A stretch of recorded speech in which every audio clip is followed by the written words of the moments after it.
Día 21. Cuida tu iglesia. Esfuércense por mantener la unidad del Espíritu mediante el vínculo de la paz. Efesios, capítulo 4, versículo 3.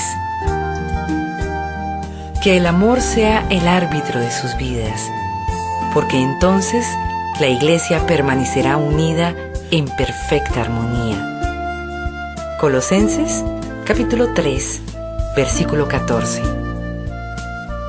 Te toca a ti proteger la unidad de tu iglesia.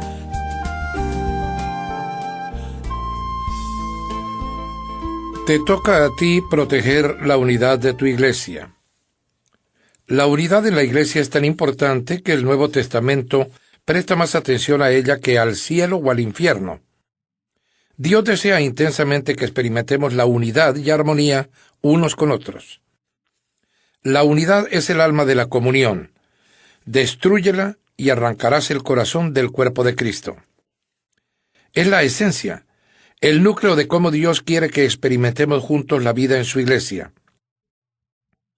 Nuestro modelo supremo para la unidad es la Trinidad. Padre, Hijo y Espíritu Santo están completamente unificados como uno. Dios mismo es el ejemplo supremo del amor sacrificado, de la humilde consideración hacia los demás y de la armonía perfecta. Al igual que todo padre, nuestro Padre Celestial se regocija viendo cómo sus hijos se llevan bien entre sí. En los momentos finales antes de su arresto, Jesús oró apasionadamente por nuestra unidad. Esto era lo que predominaba en su mente durante esas horas de agonía, lo cual demuestra cuán importante es este asunto.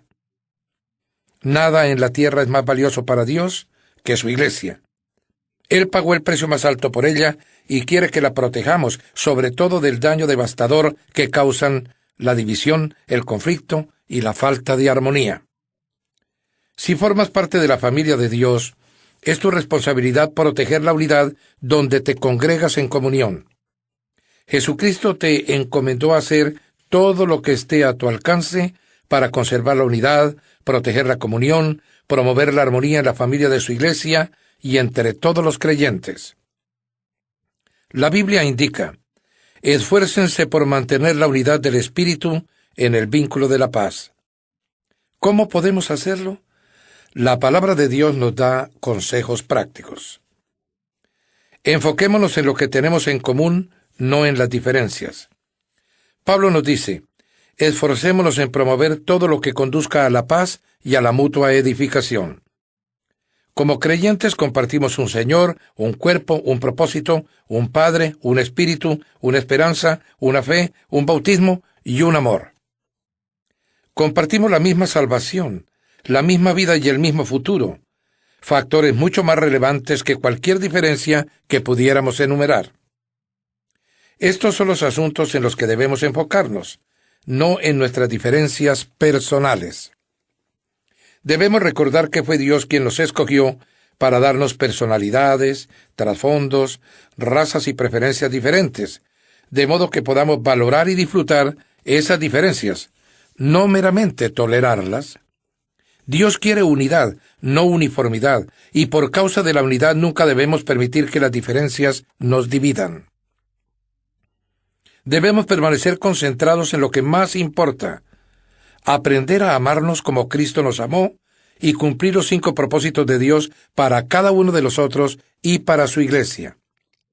Por lo general, el conflicto es una señal de que estamos concentrándonos en asuntos menos importantes, lo que la Biblia llama discusiones necias.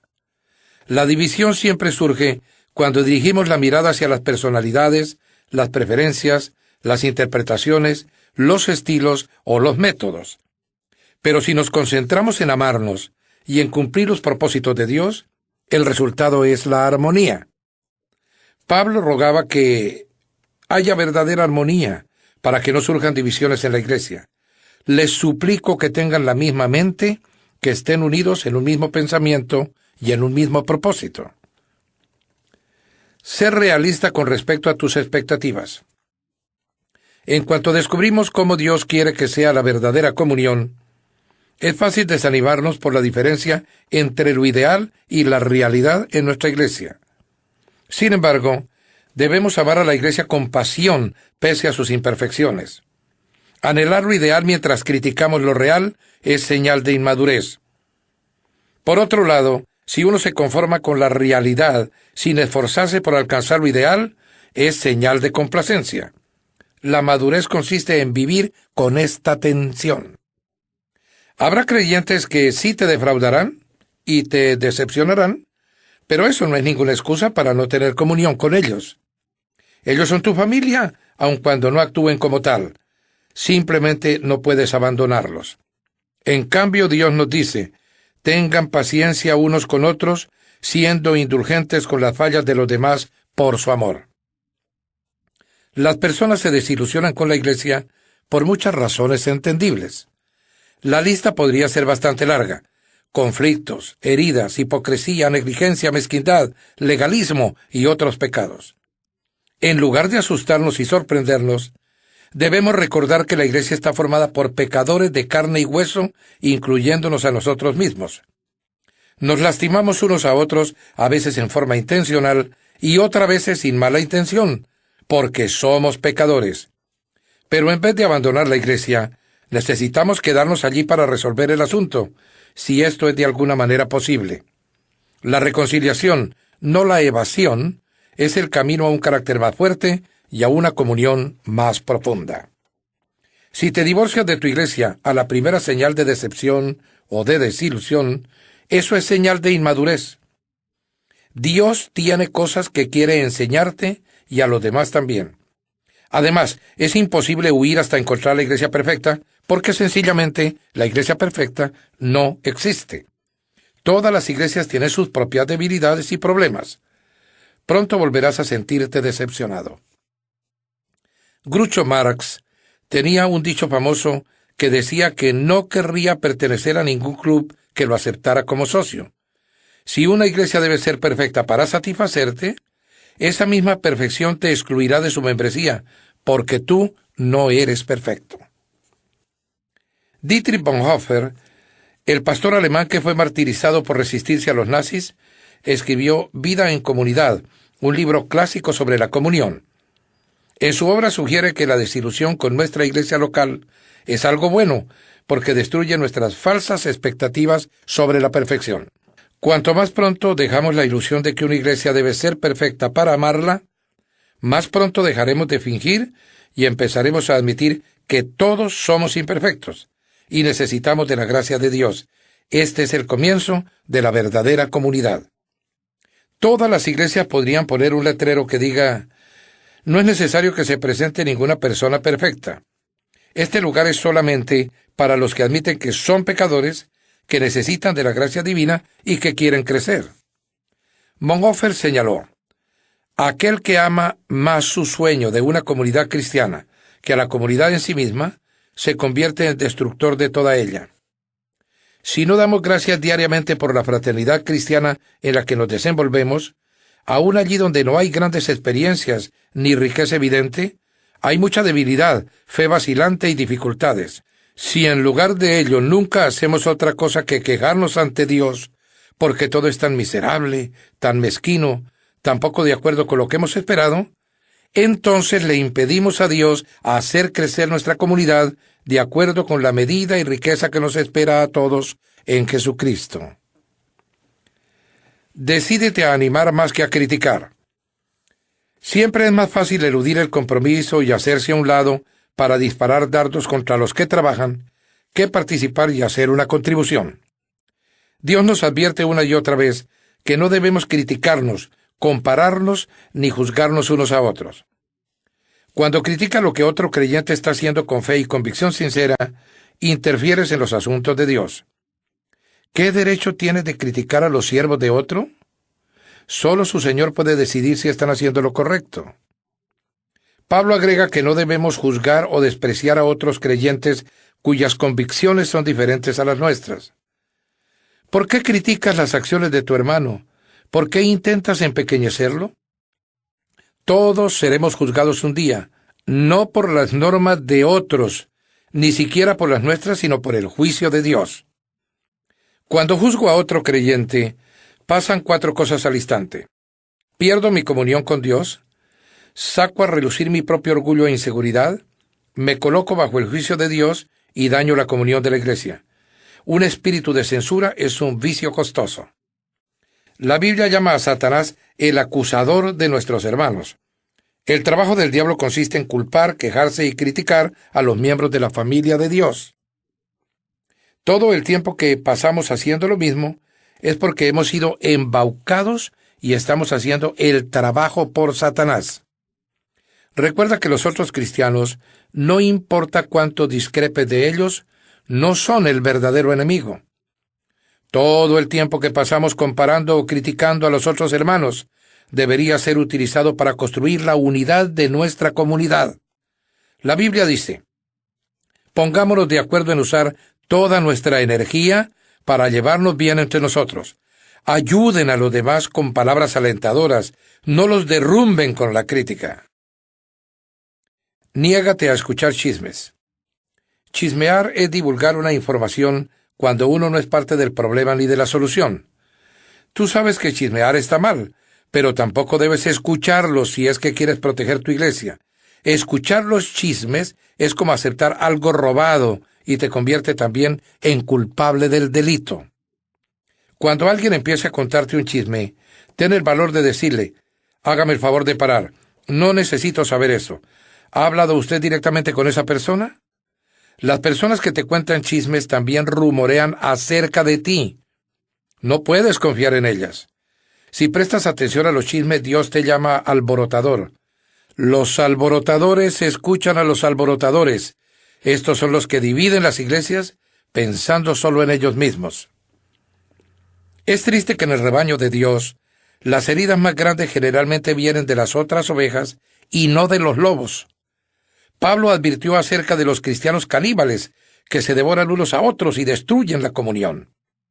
La Biblia dice que esta clase de alborotadores debe ser evitada, porque el chismoso revela los secretos. Por lo tanto, no te asocies con el charlatán. La manera más rápida de terminar con un conflicto en una iglesia o en un grupo pequeño es enfrentar a los que están difundiendo rumores e insistir en que no lo hagan más. Salomón señaló: sin combustible se apaga el fuego y las tensiones desaparecen cuando se acaban los chismes. Practica el método de Dios para solucionar conflictos. Además de los principios mencionados en el último capítulo, Jesús le dio a la iglesia un proceso de 3 pasos sencillos. Si tu hermano peca contra ti, ve a solas con él y hazle ver su falta. Si te hace caso, has ganado a tu hermano. Pero si no, lleva contigo a 1 o 2 más, para que todo asunto se resuelva mediante el testimonio de 2 o 3 testigos. Si se niega a hacerles caso a ellos, díselo a la iglesia. Durante los conflictos, serás tentado a quejarte con un tercero en lugar de hablar con valentía la verdad y amor con la persona con quien te disgustaste. Esto hace que el asunto se torne peor. En vez de eso, deberías ir directamente con la persona involucrada. El enfrentamiento en privado siempre es el primer paso y debes darlo tan pronto como te sea posible. Si entre los dos no son capaces de resolver las cosas, el paso siguiente es pedir la ayuda de 1 o 2 testigos para confirmar el problema e intentar restablecer la relación. ¿Qué deberíamos hacer si la persona persiste en su obstinación? Jesús dice que debemos plantearle el problema a la iglesia. Si la persona todavía se niega a escuchar después de eso, debemos tratarla como a un incrédulo. Apoya a tu pastor y a los líderes. No hay líderes perfectos, pero Dios les da la responsabilidad y la autoridad para mantener la unidad de la iglesia. Pero cuando hay conflictos interpersonales que resolver, eso es un trabajo ingrato. A menudo los pastores tienen la desagradable tarea de actuar como mediadores entre miembros heridos que tienen conflictos o que son inmaduros. También tienen la tarea imposible de intentar que todos estén contentos, algo que ni siquiera Jesús pudo lograr. La Biblia es clara con respecto a la manera en que hemos de relacionarnos con los que nos sirven. Respondan a sus líderes pastorales, escuchen su consejo, Ellos están alertas a la condición de sus vidas y obras bajo la supervisión estricta de Dios. Contribuyan al gozo de su liderazgo. Un día los pastores estarán delante de Dios y rendirán cuenta de cuán bien velaron por ti. Ellos cuidan de ustedes como quienes tienen que rendir cuentas. Pero tú también eres responsable. Tú también tendrás que rendir cuentas a Dios de cuán bien los seguiste a ellos. La Biblia da a los pastores instrucciones muy específicas respecto a la manera en que deben tratar a las personas que causan divisiones en la comunidad. Ellos deben evitar las discusiones, enseñar con delicadeza a los que se oponen mientras oran para que cambien, advertir a los contenciosos, rogar porque haya armonía y unidad, reprender a los que son irrespetuosos con los líderes y destituir a los que causan divisiones en la iglesia si hacen caso omiso de 2 amonestaciones. Protegemos la comunión cuando honramos a los que nos sirven por medio del liderazgo. Los pastores y los ancianos necesitan nuestras oraciones, estímulo, aprecio y amor. Se nos ordena: honren a los líderes que trabajan tanto por ustedes, que han recibido la responsabilidad de exhortarlos y guiarlos en la obediencia. Cólmenlos de aprecio y amor. Te desafío a aceptar tu responsabilidad de proteger y promover la unidad de tu iglesia. Pon todo tu esfuerzo para lograrlo y así agradarás a Dios. No siempre será fácil. A veces tendrás que hacer lo que es mejor para el cuerpo, no para ti mismo, dando muestras de tu preferencia por otros. Por eso, Dios nos ha puesto en la familia de una iglesia, para aprender a no ser egoístas. En la comunidad aprendemos a decir nosotros en lugar de decir yo y nuestro en vez de mío. Dios nos dice: no piensen solo en su propio bien, piensen en los otros cristianos y en lo que es mejor para ellos. Dios bendice a las congregaciones que están unidas. En la iglesia de Saddleback, todos los miembros firman un pacto que incluye la promesa de proteger la unidad de la congregación. Como resultado, nunca ha tenido un conflicto que divida la comunión. Tan importante como lo anterior, dado que es una comunidad fraternal y unida, muchas personas quieren ser parte de ella. En los últimos 7 años, la iglesia ha bautizado a más de 9,100 creyentes nuevos. Cuando Dios tiene un puñado de creyentes bebés que quiere dar a luz, busca la iglesia incubadora más cálida que pueda encontrar. ¿Qué estás haciendo particularmente para hacer que la familia de tu iglesia sea más cálida y fraternal? Hay muchas personas en tu comunidad en busca de amor y un hogar donde sean aceptadas. La verdad es que todos necesitamos y queremos que nos amen. Y cuando las personas hallan una congregación donde los miembros se aman y se preocupan auténticamente los unos por los otros, habría que cerrar las puertas con llave para que no entren más. Pensando en mi propósito en el día 21. Punto de reflexión. Es mi responsabilidad proteger la unidad de mi iglesia. Versículo para recordar.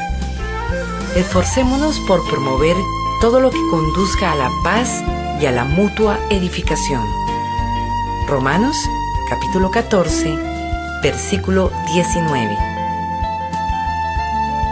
Pregunta para considerar.